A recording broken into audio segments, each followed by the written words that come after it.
अनंत करुणामयी अनंत रश्मि श्री रामचरितमानस स्वयं भगवान के चरित्रों का सागर है, समुद्र है।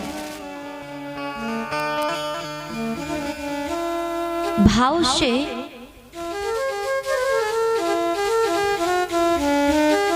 इस कथा को जो सुनता है, जिन हरि कथा सुनी नहीं काना, श्रवण रंध्र अहि भवन समाना। केवल सुनना नहीं है, केवल सुनने मात्र से तो कल्याण हमारा यहाँ तक आए हैं तब कुछ ना कुछ तो पुण्य मिलेगा, परंतु अगर इसको जीवन में धारण कर लिया जाए तो वास्तव में परम आनंद आ जाएगा। क्योंकि केवल हम आए 3 घंटे 4 घंटे बैठे कथा को श्रवण किया और जैसे ही घर गए तो जितना सुना सब भुला दिया।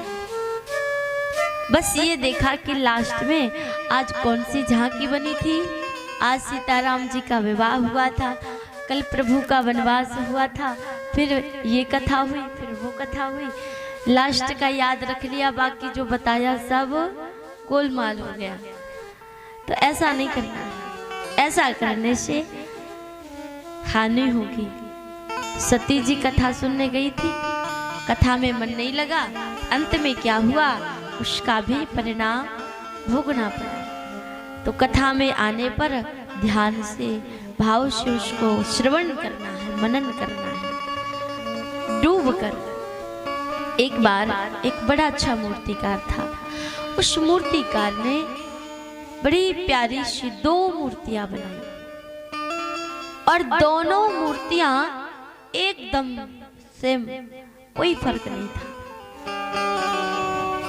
एक जैसे नाक कान आँख सारा एक जैसे। परंतु उसका जो प्राइस था, रेट था उसका, जब उसको बाजार में रखा गया तो राजा वो मूर्तिकार ने क्या किया, एक मूर्ति का प्राइस रखा 100 रुपए और एक मूर्ति का प्राइस रखा 1000 रुपए, 1000 रुपए, एक का 100 रुपए। अब भाई जो भी लेने आए तो वो हर व्यक्ति यही कहे कि ये दोनों तो देखने में एक जैसी हैं, आखिर एक का दाम इतना महंगा क्यों और एक का इतना कम क्यों। तो मूर्तिकार ने उसका जवाब नहीं दिया। भाई जिसको लेना है वो ले जाए, जिसको नहीं लेना है हमारी मूर्तियां रखी रहने दे, लेकिन दूंगा मैं उसी को जो इसका भेद जान लेगा। आखिर अंतर क्या है, देखने में दोनों एक जैसी मूर्तियां हैं, लेकिन फिर भी उनका दाम एक का बड़ा हाई है, एक का बड़ा कम है। तो महाराज सभी लोग आए, परंतु जौहरी आए, परंतु हर चीज की परख हर व्यक्ति नहीं कर सकता ना। उसी मार्ग में एक संत आए और उन संत महाराज ने देखा कि बड़ी भीड़ लगी है, बड़ी प्यारी सुंदर अद्भुत मूर्ति रखी है। संत जी महाराज वहां पर गए तो देखा कि एक मूर्ति का दाम तो 1000 है, एक का दाम 100 रुपए है। तो महाराज उस मूर्तिकार से पूछा कि भैया ऐसा क्यों। उन संत ने जैसे ही उन मूर्तियों को देखा, भीड़ लगी थी, सभी से कहा इसका कारण मैं जानता हूं, एक धागा ले आओ। और धागा एक मूर्ति के इस कान से डाला और इस कान से बाहर निकल गया। उस मूर्ति का दाम था मात्र 100 रुपए। दूसरी मूर्ति के जब कान में डाला तो वो इस कान से बाहर नहीं आया, बल्कि हृदय में प्रवेश कर गया। उसी प्रकार से हमारा जीवन है। अगर हम कथा सुनेंगे या कहीं पर भी कोई अपने बड़े लोगों से, बुजुर्गों से अच्छा ज्ञान प्राप्त करते हैं तो सुना, इस कान से सुना, इससे निकाल दिया, तो फिर वो काम का नहीं है महाराज। अगर उसको धारण कर लिया, जीवन में उसको अपने व्यवहार में, अपने जीवन में उसको अनुसरण किया, अनुकरण किया, तो फिर वो हमारे लिए बड़ा महत्वपूर्ण हो जाता है और उसी व्यक्ति की महत्वता धीरे धीरे बढ़ती जाती है। क्योंकि भगवान तो प्रेम के वश में है। भगवान ऐसा नहीं कि केवल भक्त बुलाए, वो भी जो सजीव हो, यानी कि कोई मानव ही बुलाए तभी भगवान।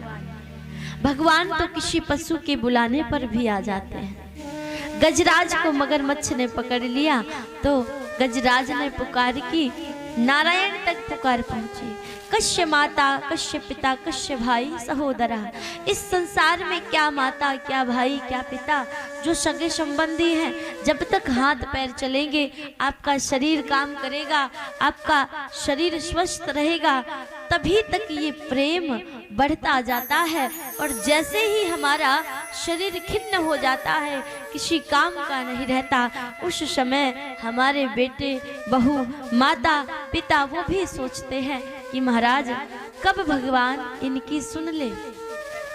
तो महाराज ये जो जगत है, कोई ऐसा जीव नहीं है जहां पर स्वार्थवश प्रेम ना हो। हर जगह स्वार्थ है, लेकिन एक परमात्मा ऐसा है। भगवान ने जैसे ही सुना कि कोई आर्त भाव से, करुण भाव से मुझे पुकार रहा है, तो लक्ष्मी मैया ने कहा, कहाँ जा रहे हो प्रभु? तो भगवान ने क्या किया?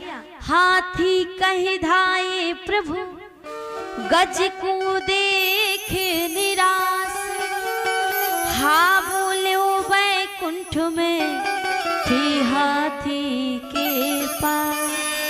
अच्छा, हाथी शब्द बोलने में कितना समय लगता है? थोड़ा सा भी समय नहीं लगता। लेकिन भगवान नारायण ने क्या किया? हाँ बोले बैकुंठ में। बैकुंठ में लक्ष्मी जी से कहा हाथी, लेकिन हाँ बोले बैकुंठ में थी हाथी के पास। इतने शीघ्र तो बुलाने पर हमारे परिवारी जन भी नहीं आ पाते, जितने शीघ्र भगवान आ जाते हैं। इसीलिए ऐसे श्री राघव सरकार का ध्यान छोड़कर क्यों हम अपने इस जीवन को व्यर्थ की दुनिया में गवा दें। बस कुछ ना कुछ देर तक हरि का स्मरण अवश्य करना चाहिए। कल हम सभी ने बड़ी सुंदर भाव से कथा का रसपान किया। आज महाराज जनक के तो भाव जाग गए। मैं धन्य हो गया जो स्वयं आज सारे जगत का कल्याण करने वाले प्रभु मेरे धाम, मेरे घर आकर ऐसे सुंदर मेरी जो कठोर प्रतिज्ञा है उसको पूर्ण करके मेरा मान बचा लिया। लेकिन जैसे ही धनुष का भंजन सुना तो उसी समय महेंद्र पर्वत से दौड़े दौड़े श्री परशुराम जी महाराज जनकपुरी में आ गए। अब जैसे ही जनकपुरी में प्रवेश किया महाराज, बड़े बड़े राजा अधिराजा बैठे हुए थे। समझ गए कि जैसे ही कोई राजा जिन्होंने देखा कि धनुष तो टूट गया, वरमाला भी हो गया, अब तो निश्चित है कि जानकी जी राम जी के साथ चली जाएंगी। लेकिन उनमें से कई घमंडी राजा हैं, कई अभिमानी राजा हैं जो आपस में बातें कर रहे हैं, देखो तो हम इतने बड़े बड़े महाराजा हैं, इतने बड़े बड़े राज के आधिपत्य हैं, हमारा इतना बड़ा साम्राज्य है, लेकिन इस छोटे छोटे बालकों ने हम लोगों का अपमान कर दिया। कई राजा कहते हैं कि महाराज ऐसा करो, जानकी जी को छुड़ा लो और महाराज जनक से और इन बालकों को युद्ध में परास्त करके जानकी जी को ले चलो। लेकिन राम जी ने जैसे ही ये सुना, लक्ष्मण जी भैया ने ये सुना, तो लक्ष्मण जी ने कहा भैया अब ये मुझ पे सहन नहीं हो रहा इनकी बात, अगर कहो तो इनका निवारण कर दूं। राम जी ने कहा तुमको निवारण करने की आवश्यकता नहीं है, समाधान खुद ही आ रहा। जब समस्या होती है तो समाधान भी होता है। और जैसे ही वो राजा कोई मुंह खोले था, कोई हाथ उठाकर राम जी को तरफ देख रहा था, उसी समय महान विशाल रूप धारण किए हुए, हाथ में फरसा धारण किए हुए, क्रोध से रक्त रंजित नेत्र हैं जिनके, भगवान परशुराम जी महाराज उस सभा में पधार गए। बोलिए परशुराम जी महाराज की जय। अब महाराज जैसे ही परशुराम जी आए तो जहां मुंह खोले था बस वो देखता रह गया। बोले मुंह क्यों खोले हो? बोले महाराज सामने देखो, हाथ में फरसा लिए परशुराम जी आए हैं तो जरूर कोई कारण होगा। और परशुराम जी महाराज को इतने क्रोध में देखा तो जनक जी महाराज भी थर-थर कांपने लगे। जनक जी महाराज आए, दोनों हाथ जोड़कर परशुराम जी से प्रणाम किया। अब राजा बैठे हैं, बोले महाराज जाओ प्रणाम करो। अगर प्रणाम करने जाएंगे तो कहीं ऐसा ना हो कि फरसा उठा के मार दें। तो बोले महाराज अभी कल्याण हो जाए। लेकिन एक बोला अगर नहीं जाओगी तो और जल्दी ऊपर जाओगे, क्योंकि परशुराम जी महाराज आए और प्रणाम करने नहीं जाओगे तब क्या कंडीशन होगी। परशुराम जी महाराज वो सभी लोग गए और अपने अपने पिता का, हमारे बाप का नाम यह है, हमारे बाप का नाम यह है, अपने पिता का नाम ले ले करके प्रणाम करने लगे। लेकिन क्रोध के मारे जनक जी महाराज ने प्रणाम किया। विश्वामित्र जी आए, विश्वामित्र जी ने कहा राम लक्ष्मण प्रणाम करने जाएं, ऐसा ना हो कोई राजा तुरंत जाकर बता दे कि इन्हीं ने धनुष को तोड़ा है। तो जैसे प्रणाम करे और शस्त्र चल जाए। तो विश्वामित्र जी ने गले लगा लिया और दोनों हाथों को परशुराम जी के बगल में दबा लिया। राम लक्ष्मण जल्दी जल्दी प्रणाम करो। रामचंद्र जी ने प्रणाम किया, लेकिन जैसे ही प्रणाम किया और राम जी ने प्रणाम किया तो पीछे मुड़कर परशुराम जी ने देखा कि धनुष के 2 टुकड़े पड़े हैं। कहू जड़ जनक धनुष के ही तोड़ा। अरे मूर्ख जनक, ये बताओ कि धनुष किसने तोड़ दिया है? किसका इतना साहस जिसने धनुष को तोड़ दिया? जनक जी महाराज तो हाथ जोड़कर खड़े हो। उसी समय राम जी ने कहा कि शांति से समझा दिया जाए। देखो हमारे सनातन धर्म में शास्त्र और शस्त्र दोनों का ज्ञान दिया जाता है। दिया जाता है कि नहीं? शास्त्र और शस्त्र दोनों, कोई देवी देवता ऐसे नहीं होंगे जिनके हाथ में शस्त्र ना हो। भगवान शिव के एक हाथ में डमरू है तो एक हाथ में त्रिशूल है। माँ जगदम्बा भवानी के हाथ में तलवार है, धनुष्बाण भी है। भगवान राम जी के हाथ में धनुष्बाण है। श्री कृष्ण भगवान के हाथ में एक में मुरली है तो एक में सुदर्शन भी है। दोनों का ज्ञान दिया जाता है। पहले यहाँ पर शास्त्र से समझाया जाता है और जब शास्त्र से ना समझे तब वहां पर शस्त्र का भी प्रयोग किया जाता है। रामचंद्र जी ने कहा हमारे मुनिवर हैं, परम पूज्य हैं, इसीलिए इनको बड़े भाव से और शांत स्वभाव से समझा देना चाहिए। तो रामचंद्र जी ने दोनों हाथ जोड़ करके प्रणाम करते हुए कहा, नाथ शंभुधन भंजन हारा, नाथ शंभुधन भंजन हारा, कोई है दास तुम्हारा। नाथ शंभुधन भंजन हारा, नाथ शंभुधन भंजन हारा, कोई है दास तुम्हारा। आया सुकाहे कठिन किन मोही, काय सुकाह कहिए न मोहि, सुने रिसाए बोले मोहि कोही। ओ सुनी रिसाए बोले मोहि कोही। सुनहु राम जहि शिव धन तोहि,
परशुराम जी महाराज ने कहा, जिसने भी ये धनुष तोड़ा है वो इस राजसभा से आकर अलग खड़ा हो जाए। नाता मारे जई हैं सब राजा, नहीं तो सब राजा मारे जाएंगे।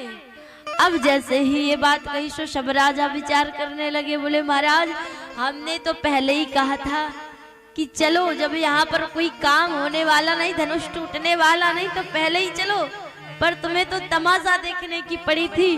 अब आप कोई बचने वाला नहीं है, सब मारे जाएंगे। उसमें से कुछ बोल रहे हैं जो अभिमानी टाइप के हैं, जिनको अपने ऊपर अहंकार, अरे हम तो पहले ही जानते थे, हम तो पहले ही जानते थे, इसीलिए तो हमने धनुष नहीं तोड़ा। अरे इतने छोटे छोटे राजकुमारों ने धनुष तोड़ दिया, हम इतने बड़े बलशाली राजा, हम पे इतना धनुष नहीं टूटता। ये धनुष कौन सी बात है, हम तो जानते थे कि परशुराम जी अवश्य आएंगे। उसमें से कई बोले महाराज अब कोई द्वार भी तो नहीं है, जो मुख्य द्वार है वहां पर ही परशुराम जी खड़े हैं। अगर जाने के लिए, भागने के लिए सोचेंगे तो कोई रास्ता भी नहीं है। तो बोले महाराज रामचंद्र जी ने बड़े भाव से दोनों हाथ जोड़े, हे प्रभु नाथ शंभु धनुवंजन हारा, हुई है केयू की दास तुम्हारा। अरे जिसने धनुष तोड़ा होगा प्रभु, वो तो आपका कोई दास ही होगा। नहीं, वो मेरा दास नहीं, वो सहस्त्र बाहु के समान मेरा शत्रु है, और मैं उसको छोड़ूंगा नहीं, उसको मैं मृत्यु दंड देकर जाऊंगा। अब जैसे ही महाराज ये बातें कही तो लक्ष्मण जी ने राम जी को इशारा किया, भैया सुनो ना एक बार। राम जी ने कहा क्या बात है? बोले महाराज जो भाषा आप बोल रहे हैं वो ये समझ नहीं पाएंगे, और जो ये बोल रहे हैं वो आप बोल नहीं पाएंगे, क्योंकि परशुराम जी तो एकदम क्रोध में बोले जा रहे हैं। और जैसे खग जाने खग ही की भाषा, पक्षी पक्षी की ही भाषा जानता है। अब हमको इंग्लिश आती है, अंग्रेजी बहुत अच्छी आती है, और कोई आके संस्कृत में बात करे तो बात कर पाओगे? नहीं कर पाएंगे ना। जो जिस भाषा में बात करे उसको उसी भाषा में उत्तर देना चाहिए। अब जैसे लक्ष्मण जी ने कहा, बोले भैया आप अगर आज्ञा हो तो थोड़ा हम बात कर ले महाराज जी से। राम जी ने कहा हमें पता है तुम बात करोगे तो उपद्रव ही होगा, शांत रहो। लक्ष्मण जी बोले नहीं भैया, जिस भाषा में ये बात कर रहे हैं, अरे यहाँ पर जहाँ देखो वहां पर धनुष ही आपत्ति बनी है। अभी जब धनुष टूटा नहीं था तो वो दाढ़ी वाले जनक जी महाराज वो उपद्रव मचाए थे, वीर विहीन मही में जाने। यहाँ पर आप पता नहीं मुनिवर विश्वामित्र कौन से समाज में ले आए कि यहाँ पर और कोई प्रॉब्लम ही नहीं है, जहाँ देखो धनुष ही प्रॉब्लम है। टूटा नहीं था तब वो खड़े होकर रो रहे थे, और जब टूट गया तो ये जाने कहां से महाराज आ गए हैं। इसीलिए थोड़ा हमको भी बोल लेने दो। और जैसे ही परशुराम जी ने कहा कि सहस्त्र बाहु के समान मेरा शत्रु है, तो लक्ष्मण जी मुस्कुरा दिए। लक्ष्मण जी को हंसी आ गई। अच्छा, जब कोई ज्यादा क्रोध में हो, एकदम आग बबूला हो, और उसकी गुस्सा देखकर सामने वाला हंसे, तब क्या हाल होता है?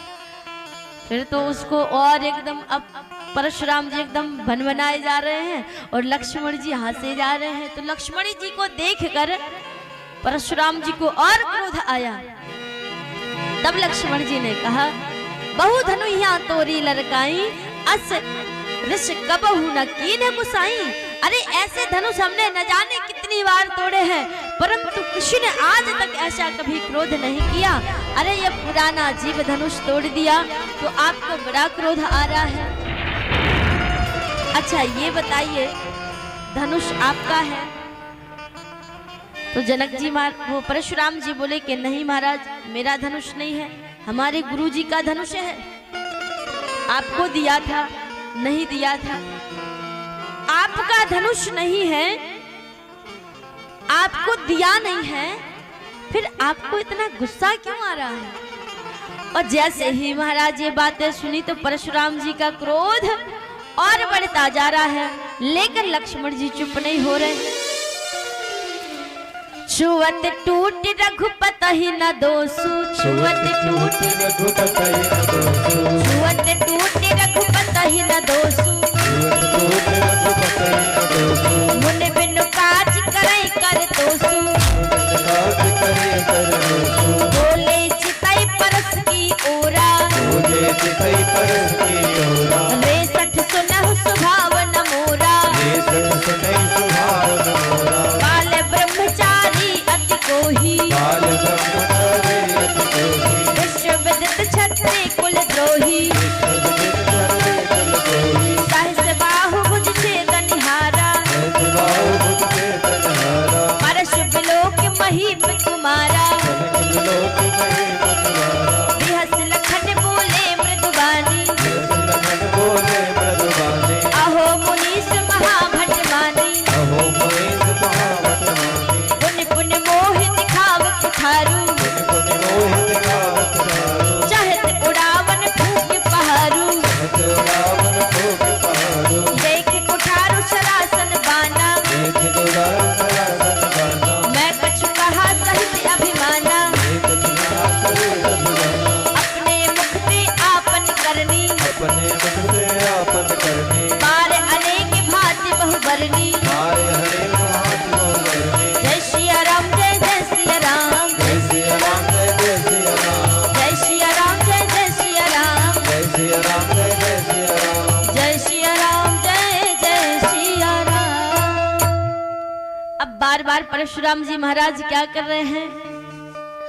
बार बार फरसा दिखा रहे हैं लक्ष्मण जी को, बार बार फरसा दिखा रहे लक्ष्मण जी को। तो लक्ष्मण जी ने कहा, रे महाराज आप ये बार बार फरसा क्यों दिखा रहे हैं? बोले महाराज मैंने एक बार नहीं 21 बार क्षत्रियों से इस धरा को विहीन कर दिया है।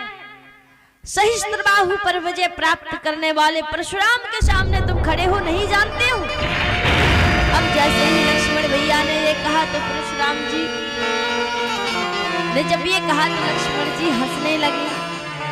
अरे बोले अपने मुख से आपन करनी कब तक बखानोगे? जो अपने मुख से अपनी करनी को ज्यादा वर्णन करे तो वो समझ में आ जाता कितना वीर है। और आप मुझको फरसा दिखा रहे, पर मैं आपका जनेऊ बार बार देख रहा हूँ, क्योंकि हमारे क्षत्रिय कुल में रघुवंशियों में ये परंपरा है कि ब्राह्मण गौ संत और नारी पर शस्त्र नहीं उठाते, इसलिए अभी तक मैं भी सावधान हूँ। और आप अपनी करनी का क्या वर्णन करते हैं?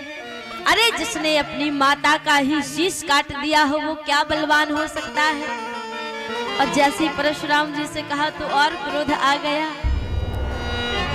लक्ष्मण जी महाराज इतने कटु शब्द बोलते जा रहे हैं तो बार बार परशुराम जी राम जी से कहते हैं कि महाराज जो बड़ा बेटा है ये तो सीधा सज्जन प्रतीत होता है, परंतु ये छोटा बड़ा ही कुटिल है, बड़ा ही खोटा है। इसीलिए विश्वामित्र जी महाराज अपने शिष्य को संभाल लो, वरना मेरे फरसे से बच नहीं पाएगा। तब राम जी ने लक्ष्मण जी से कहा, लक्ष्मण बड़ों से बात इस प्रकार नहीं करते। और जैसे ही राम जी ने समझाया तो राम जी सामने पहुंचे। महाराज आपका जो धनुष टूटा है ना वो किसी और ने नहीं बल्कि इस दास ने ही तोड़ा। भगवान भोलेनाथ का शिव धनुष कोई साधारण मानव तोड़ ही नहीं सकता, तोड़ना तो दूर है कोई तिल भर उठा भी नहीं सकता। इसीलिए परशुराम जी भी समझ गए कि कोई साधारण मानव नहीं हो सकता। उस समय भगवान श्री रामचंद्र जी की परीक्षा लेने के लिए अपने एक शस्त्र को दिया, शारंग धनुष को प्रदान किया। परशुराम जी महाराज ने भगवान राम को, जो नारायण का शस्त्र है, अगर तुम वास्तव में नारायण हो तो फिर अपना शस्त्र संभालो। और रामचंद्र जी ने एक बड़ा ही वेग वाला बाण चला करके परशुराम जी महाराज को ये दिखाया कि वो कोई साधारण बालक नहीं है। मेरा तो छोटा नाम है राम, परंतु आपका तो बड़ा नाम है परशुराम। इसीलिए आप हमारे लिए पूजनीय हैं। और परशुराम जी का क्रोध शांत किया भगवान श्री राम जी ने और वह अपने धाम को चले गए। बोले सियावर रामचंद्र की जय हो। माहौल शांत हो गया। अब जनक जी ने विचार किया, विश्वामित्र जी से कहा कि प्रभु अब ऐसा करिए कि इस खबर को महाराज दशरथ जी के पास पहुंचाइए ताकि सुंदर विवाह संपन्न हो सके। तो दशरथ जी महाराज के पास एक सैनिक को पत्रिका लेकर के भेजा और जैसे ही दशरथ जी महाराज ने ये श्रवण किया कि राम जी ने धनुष तोड़ करके सारे जगत पर त्रिलोक पर विजय पाली है और जानकी जी ने वरण भी कर लिया है, तो बड़े प्रसन्न हुए। बड़ी सुंदर बारात सजी और बारात लेकर के दशरथ जी महाराज साधु संत मुनि ज्ञानी जन सभी को लेकर के दशरथ जी महाराज जनकपुरी की ओर प्रस्थान किए। लेकिन एक बात याद रखिए, राम जी का विवाह, राम जी ने जितने भी कार्य किए उनके लिए मुहूर्त देखने की आवश्यकता ही नहीं पड़ी। विवाह तो होने लगा, लेकिन जब हमारे यहाँ घर में किसी का विवाह होता है तो उसके न जाने कितने दिन पूर्व ही हम सब लोग तैयारी कर लेते हैं कि भैया किस दिन किस डेट में विवाह होना है। लेकिन राम जी की बारात में हाथी घोड़ा पालकी सब लेकर दशरथ जी महाराज चल रहे हैं। हम सभी लोग मन के द्वारा भाव के द्वारा राम जी की बारात में चलेंगे। भाव श्री राम जी की अजब बारात अवध से मिथिला चली। श्री राम जी की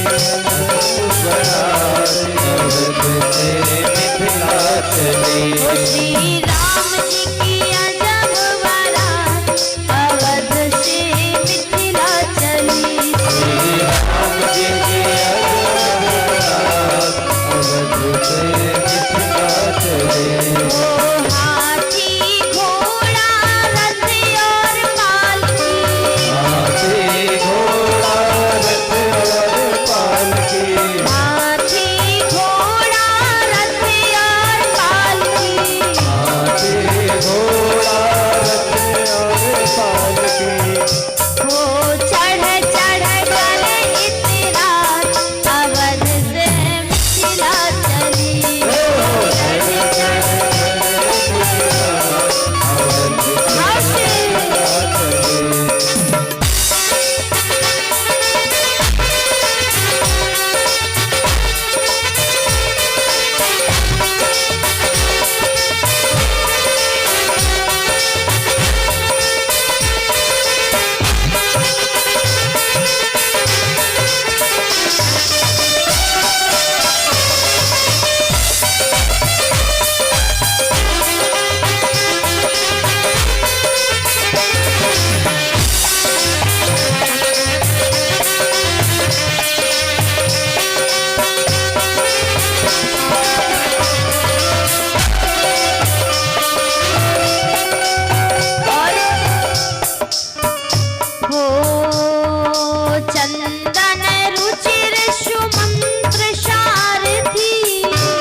सुमंत सारथी कुल संग सुहास अवध से मिथिला चली। अवध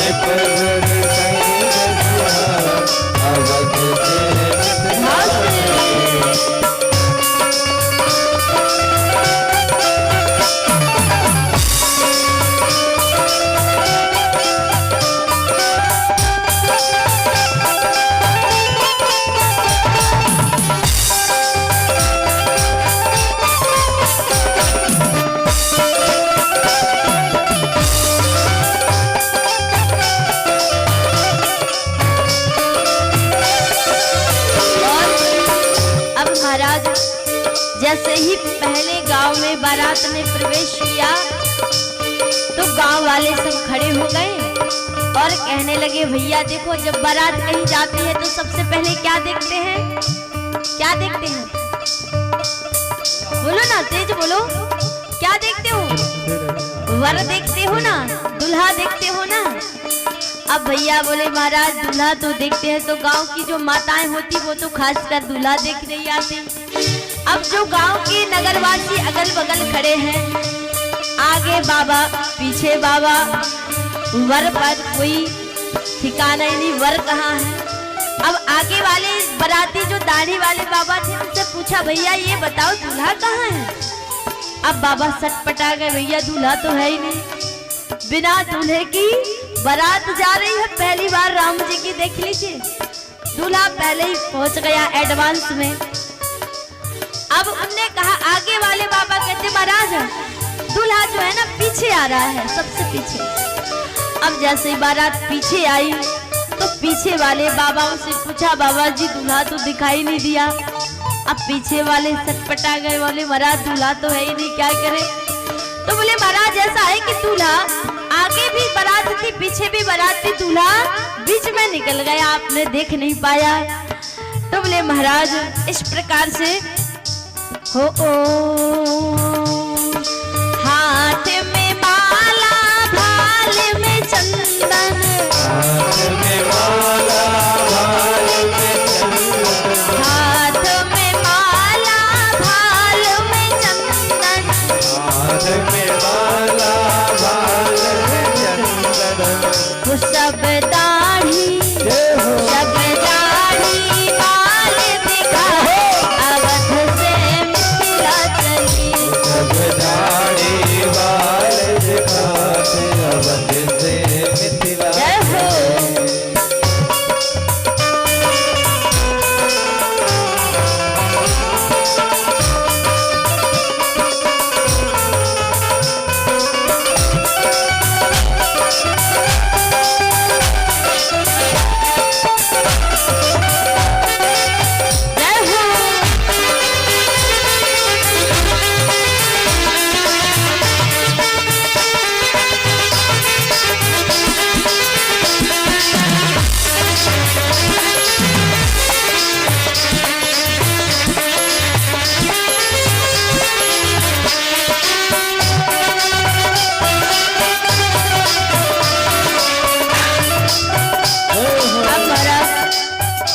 आगे नगर में पहुंचे, बड़ी सुंदर बारात आ रही है, इतने हाथी घोड़े रथ पालकी सब जा रहे हैं। तो जो वहां के नगरवासी थे बोले, भैया राजा दशरथ के बेटे का ब्याह है और ऐसे ब्याह में बाराती बनकर कौन जाना नहीं चाहता। तो सारे नगरवासियों ने कहा, पहले तारीख तो पूछ लो, किस तारीख को भंडारा भोजन होगा। हमारे यहाँ लिख देते ना प्रीति भोज कब है, तो भैया आदमी खाने के लिए तो जाता है कि नहीं। अब बोले, महाराज पहले तारीख तो पूछ लो, किस दिन ब्याह होना है। लेकिन राम जी की विवाह की तो तारीख पक्की ही नहीं हुई थी अभी तक। और महाराज बारात चलने लगी, दशरथ जी बोले वहीं जाकर निकलवा लेंगे। बड़ी सुंदर बारात जा रही है। ओ श्री राम जी की अजब बारात अवध से मिथिला चली। श्री राम जी की अजब बारात अवध से मिथिला चली। श्री राम जी की अजब बारात अवध से मिथिला चली। श्री राम जी की अजब बारात अवध से मिथिला चली। अब जैसे ही जनक नगरिया में पहुंचे, मिथिला नगरी में पहुंचे, तो मिथिलावासी सब क्या कहते हैं, दाढ़ी वाले बाबा को देखो, ये बाबा बाबा क्यों आए हैं जानती हो? मिथिला में बहु व्यंजन मिलेंगे, मिथिला में बहु व्यंजन मिलेंगे। मिथिला में बहु व्यंजन मिलेंगे। मिथिला में बहु व्यंजन मिलेंगे। यहाँ मर गए, यहाँ मर गए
बोले श्री राघवेंद्र सरकार की जय हो। श्री सीताराम जी महाराज की जय हो। अब तो महाराज बड़ी सुंदर बारात गई। जनक जी ने सारी तैयारियां की। भगवान श्री सीताराम जी महाराज ऐसा परम अवसर, हे उमा, उस सुख का, उस आनंद का मैं वर्णन कैसे करूं। भगवान राम जी तो पहुंचे, लक्ष्मण जी तो वहां पर थे ही, और जब भरत और शत्रुघ्न भी साथ में गए तो जनक जी महाराज उनको भी देखकर भाव विभोर हो गए। बोले महाराज ऐसा लगता है कि दूसरे राम जी आ गए हों और दूसरे लक्ष्मण जी आ गए हों। बड़ी प्यारी जोड़ी है चारों भाइयों की। और इस प्रकार से जनक जी महाराज ने कहा कि भैया आपके 4 बेटे हैं, हमारे भी 4 बेटियां हैं, ऐसा करो चारों का विवाह एक साथ करा दो, हमारा भी कल्याण हो जाएगा और आपके भी भाग्य उदय हो जाएंगे। ऐसा प्रस्ताव जब रखा जनक जी ने तो दशरथ जी महाराज भी बड़े प्रसन्न हुए। एक बार में 4 मंडप बनाए गए और 4 दूल्हा और 4 दुल्हन बड़ी प्यारी सी बनाई गई। और आज चारों बेटों का विवाह एक साथ होने जा रहा है। ऐसा सजाया है मंडप को कि मंडप में हजारों लाखों मणियों से, रत्नों से जड़ा हुआ है। चारों तरफ जब श्री सीता राम जी महाराज दोनों विराजे तो हर एक मणि में, हीरे में, हर जगह बस केवल राम सीता ही नजर आ रहे हैं। दशरथ जी महाराज विचार करने लगे, कितनी प्यारी जोड़ी है, कितना सुंदर स्वरूप है। दशरथ जी महाराज अपने बेटे को, बहू को बार बार निहार करके अपने आप को बार बार बड़भागी बता रहे हैं। आज जब विवाह की चौक पर बैठे हैं तो कितने प्यारे लग रहे हैं। अगर इनको सिंहासन पर जिस दिन बिठाऊंगा, अयोध्या के राजपद पर बिठाऊंगा, तब कितने सुंदर लगेंगे। उसी दिन महाराज दशरथ जी ने विचार कर लिया, जानकी जी को और राम जी को राजपद पर शीघ्र बिठा दूंगा। कितनी प्यारी जोड़ी है। जनकपुर की सखियां आई और जनकपुर की सखियों ने देखा कि राम जी जानकी जी के साथ विराजमान हैं, लक्ष्मण जी उर्मिला जी के साथ विराजमान हैं, भरत मांडवी के साथ और शत्रुघ्न सुतकीर्ति के साथ विराजमान हैं। एक साथ में विवाह की सारी तैयारियां होने लगी और विवाह की जो रीति है, जो परंपरा है, विधि विधान से वेद पाठी ब्राह्मणों के द्वारा विवाह की सारी परंपराओं को निभाते हुए विवाह को जैसे ही संपन्न कराया। आज जनकपुर की सखियां आई, बोली महाराज दूल्हा तो सभी बड़े सुंदर हैं, परंतु आज हमारी मिथिला नगरी, आज हमारी ये जनकपुरी धन्य हो गई, क्योंकि जो चारों दूल्हा आए हैं ना, उसमें से जो बड़ा है ना वो बड़े कमाल का है। उसका दर्शन करने मात्र से ही हमारे जीवन का कल्याण हो जाता है। और बड़े भाव से गाती हैं,